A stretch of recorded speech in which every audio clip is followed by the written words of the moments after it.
கடந்த ஆண்டு நவம்பர் மாதம் 7ஆம் தேதி சென்னையில் ஒரு பேரணி ஒன்றுக்கு புதிய தமிழ் நிறுவன தலைவர் டாக்டர் கிருஷ்ணசாமி ஐயா அவர்கள் அழைப்படுத்தினாங்க.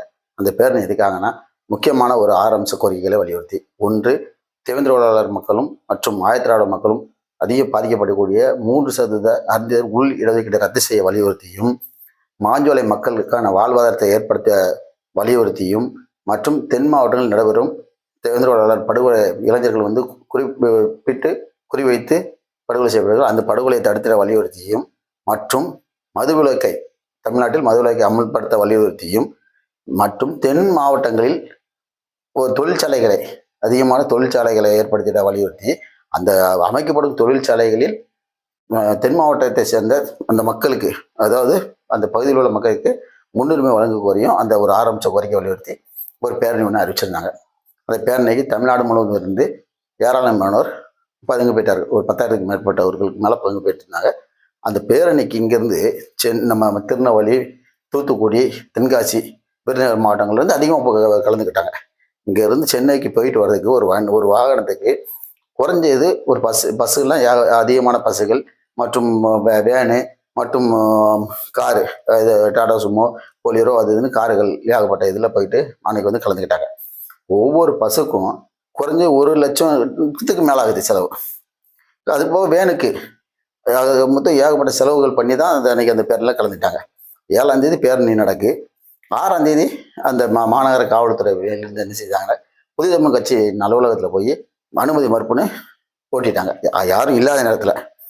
7ஆம் தேதி எல்லாம் சென்னையில் இந்த பேரணி கலந்து கொடுறதுக்கு எல்லாரும் வந்தாச்சு. அப்போதான் இந்த பேரணிக்கு உங்களுக்கு அனுமதி இல்லை அப்படின்னு காவல்துறை சொல்கிறாங்க. அங்கே வாக்குவாதமாகி புதிய தமிழ் நிறுவனர் டாக்டர் கிருஷ்ணசாமி அவர்கள் கைது செய்யப்படுறாங்க.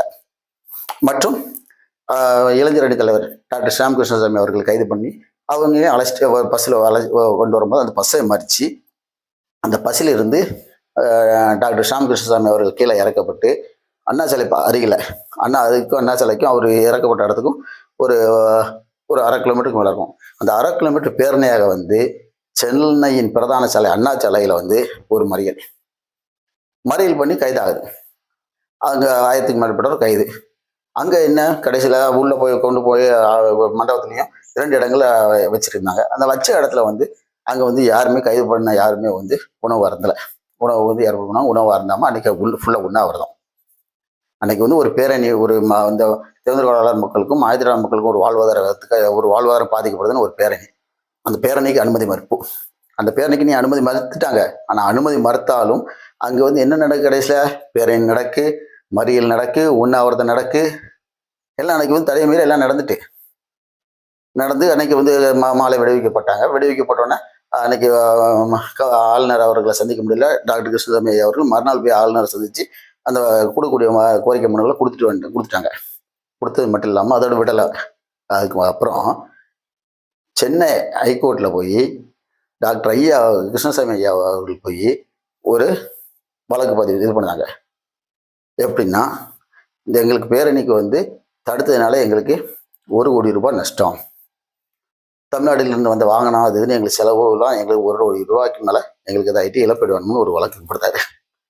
மற்றவங்க நினைச்சுவாங்க, கைது பண்ணோன்னே சாயந்தரம் விட்டுருவாங்க, மதியம் உணவு கொடுப்பாங்க, அந்த உணவு சாப்பிட்டுட்டு சாயந்தரம் எல்லாம் கிளம்பி போயிடுவாங்க. ஆனால் டாக்டர் கிருஷ்ணசாமி ஐயா அவர்கள் இந்த வழக்கை ஹைகோர்ட்டில் போட்டு விசாரணைக்கு வருது. விசாரணைக்கு வரும்போது அன்றைக்கி ஆர்குமெண்ட்டு உயர்நீதிமன்றத்தில் வழக்கு தொடுத்ததோடு மட்டும் இல்லாமல் இந்த வழக்கில் டாக்டர் கிருஷ்ணசாமி ஐயா அவர்களே தானே அதில் வாதாடினாங்க.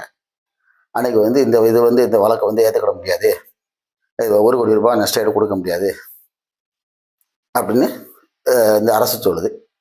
அதற்கு முன்பு என்ன நடந்திருக்குன்னா, இந்த மனு அனுமதி மனு கொடுத்து அது 15 நாளைக்கு மேலே ஆயிட்டு. ஆனால் அவங்க என்ன சொல்கிறாங்கன்னா, முதல்ல மனுவில் அனுமதிக்கு கேட்ட இடம் மன்றோ சிலையிலிருந்து சேப்பாக்கம் மைதானத்துக்கு வர கேட்டிருக்கு, விருந்தினர் மாளிகை வர இந்த இது கேட்டிருக்கு. சேப்பாக்கம் விருந்தினர் மாளிகை வர பேரணிக்கு அனுமதி கிடைச்சி அவங்க காவல்துறை என்ன சொல்லிட்டாங்க, இல்லை இது கொடுக்க முடியாதுன்னு. ஆனால் ராஜராஜன் ஸ்டேடியத்திலேருந்து ஆளுநர் மாளிகைக்கு வர இது கொடுங்க அப்படின்னு அந்த காவல்துறை சார்பாக தான் அன்னைக்கு சொல்லியிருக்காங்க. அது மனு கொடுத்தாச்சு. இதெல்லாம் பார்த்து நீதிபதி அவர்கள் அன்னைக்கு பயங்கரமாக காட்டமாக இது பண்ணிட்டார். ஏன் நீங்கள் 1 வாரத்துக்கு முன்னாடி சொல்லியிருக்கலாமா, ஏன் நீங்கள் முதல் நாள் வந்து இது பண்ணுறீங்க அப்படின்னு வந்து அன்னைக்கு நீதியரசர் வேல்முருகன் அவர்கள் வந்து அரசை பார்த்து பயங்கரமாக கேள்வி கேட்காங்க. அரசு ஒன்றும் இதுக்கு வந்து பதில் கொடுக்கணும்னு சொல்கிறாங்க. அன்னைக்கே ஆர்குமெண்ட்ல என்னன்னா, இல்லை இந்த இது வந்து மனு ஏற்றுக்கிடக்கூடாது, அவங்க வந்து தடையை மீறி பேரணி வச்சுட்டாங்க, ஆர்ப்பாட்டம் பண்ணிட்டாங்க, மறியல் பண்ணிட்டாங்க, வாங்கின பஸ்ஸுகளை உடைச்சிட்டாங்க அப்படின்னு அந்த காவல்துறையிலேருந்து சொல்கிறாங்க. அதுக்கு நீதியரசர் கையில் துப்பாக்கி வச்சுருந்தீங்களா, ஏன் துப்பாக்கி சுட்டிருக்க வேண்டியதானே அப்படின்னு நீதியரசர் கேட்டார். ஏன்னைக்கு அவங்க வந்து தடையை மீறி பண்ண துப்பாக்கிட்டு சுட்டிருக்க வேண்டியதானு கேட்காரு நீதியரசர். அப்படிலாம் கேட்டுட்டு இந்த அரசுக்கு வந்து சரியான விளக்கம் கொடுக்கணும்னு கேட்டு அன்னைக்கு வந்து ஒத்தி வச்சு இந்த மனு மீது மீண்டும் விசாரணை வருது. விசாரணைக்கு வரும்போது அரசு தரப்பா என்ன சொல்றாங்கன்னா, இல்லை இந்த இது வந்து அவங்க 1 கோடி ரூபாய் நஷ்டஈடு கேட்டு இது பண்ண வந்து ஏற்றுக்கூட முடியாது, அவங்க வந்து தடையை மீறி மறியல் பண்ணிட்டாங்க, அவங்க வந்து பேரணியாக போயிட்டாங்க, பஸ்ஸு வாகனங்கள்லாம் அடித்து நொறுக்கிட்டாங்க அப்படின்னு வந்து இந்த அரசு தரப்பா காவல்துறை வந்து சொல்லுது. ஆனால் அதுக்கப்புறம் என்னன்னா, நீதியரசர் வந்து இந்த இதுக்கு வந்து தீர்ப்பு வழங்கப்படும்னு ஒத்தி வச்சிட்டாரு. இந்த இதுக்குள்ள தீர்ப்பு வந்து நேற்று வருது.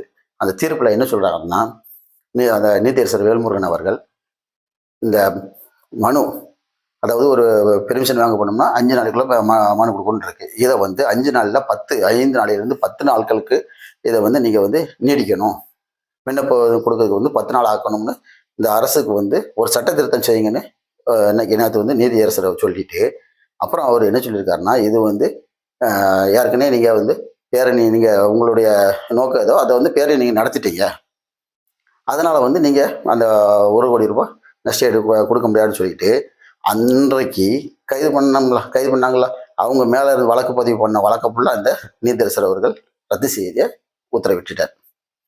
இன்னைக்கு ரத்து செய்வது உத்தரவிட்டதுனால இன்னைக்கு வந்து அன்னைக்கு கைது பண்ணவங்க மேலே இருந்த வழக்குகள் அனைத்தும் ரத்து செஞ்சுட்டு, இந்த இது மட்டும் இல்லை, டாக்டர் கிருஷ்ணசாமி ஐயா அவர்கள் வந்து இந்த தேர்ந்த உள்ள மக்களுக்காக எங்குமே வந்து நீதி உடனே கிடைக்காது. நீதியை எங்கே போய் அதிகமாக வாங்கி கொடுப்பாருன்னா நீதிமன்றங்கள் சென்று தான் வாங்கி கொடுப்பாங்க. இதுக்கு பல இதுன்னு சொல்லலாம். ஏன்னா கொடியங்குளம் சம்பவம் நடந்ததுக்கும் நீதிமன்றத்தில் நாடி தான் அன்னைக்கு நீதியை பெற்றுக் கொடுத்தாரு. அதே மாதிரி தாமிரபரணி தடியடியில் 17 பேர் இறந்தாங்களா, அந்த இதுக்கும் நீதிமன்றம் சென்று தான் அவங்களுக்கு நீதியை பெற்றுக் கொடுத்துருக்காங்க.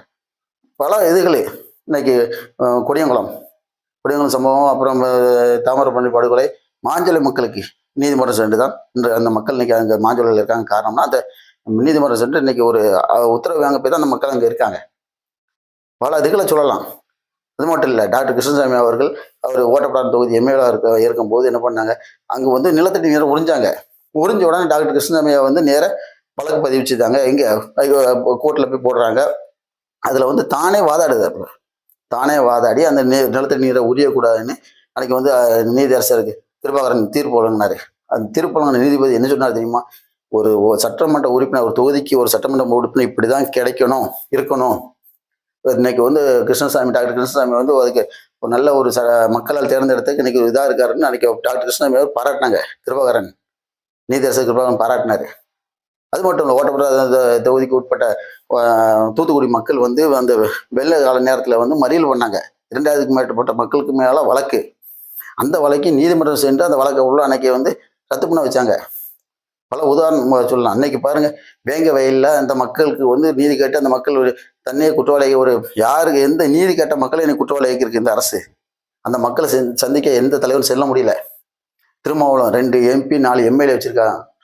ஆனால் அவரால் அங்கே உள்ளே போக முடியல. பத்திரிகையில நேராக இது பத்திரிகையாளர் சந்திப்பில் தான் சொல்லாப்புல, வேங்க வயலில் எங்களுக்கு அனுமதி மறுக்குன்னு. இதே மாதிரி பல இதுகளை அனுமதி மறுத்தெல்லாம் நான் கோர்ட்டில் போய் இன்னைக்கு வாங்கிட்டு டாக்டர் ஐயா உள்ளே போயிருக்காங்க. அதுக்கு உதாரணம், ஸ்ரீவைகுண்டம் அருகே புதிய தமிழச்சி பொறுப்பாளர் பாஸ்கர் என்பவர் படுகொலை செய்யப்பட்டார். அங்கே போவதுக்கு டாக்டர் ஐயா அவர்களுக்கு அனுமதி மறுக்கப்படுது. நீதிமன்றம் சென்று அனுமதி வாங்கி போலீஸ் பாதுகாப்புடன் அந்த ஊருக்கு போனார். பாஸ்கரன் இல்லத்துக்கு போய் அவங்க அப்பா அம்மாவுக்கு ஆறுதல் சொல்லிட்டு வந்தாங்க. பல இதுகள் இருக்கு. இன்னைக்கு வந்து திரும்ப பதவியை இருந்தும் தன்னால் எதுவுமே செய்ய முடியாத அளவுக்கு பலர் இருக்காங்க. ஆனால் பதவியே இல்லாட்டிலும் தன்னுடைய ஆளுமையால் என்று பல இதுகளை பண்ணிட்டு இருக்காங்க டாக்டர் கிருஷ்ணசாமி ஐயா அவர்கள். இன்னைக்கு பாருங்க, நேற்று வந்து ஒரு அரசுக்கு வந்து சட்ட திருத்தத்தை பண்ண சொல்லி புதிதமன் தொடர் வழக்கினாலும் இன்னைக்கு சட்ட திருத்தம் பண்ண சொல்லியிருக்கு. அப்படி ஒரு ஆளுமை மிக்க தலைவர் டாக்டர் ஐயா அவர்கள். இந்த டாக்டர் ஐயாவின் தலைமையில் நாங்களாம் பயணிக்கிறோம்னா எங்களுக்கு ரொம்ப மகிழ்ச்சி. நன்றி.